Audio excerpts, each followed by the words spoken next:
हे रे, तू काय करतेस ग? काय हे? साड्या ठेवायच्या माझ्या लग्नात. होय? ती कुठली साडी आहे? ही अक्षता आहे. ती अक्षताची. आणि आणि कुठली? हा लग्नाचा साडी आहे. हा?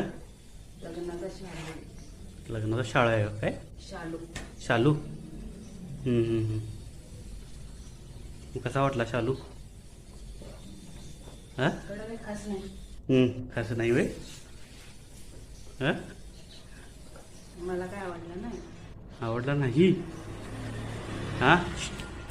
आवडला नाही नाही का? सांग. माझ्या पसंतीने घेतलंय तू. काय रे? माझ्या पसंतीने घेतलंय सगळा. मग कुणाच्या पसंतीने घेतलाय का? हा? सांग की. तुमच्या पसंतीने.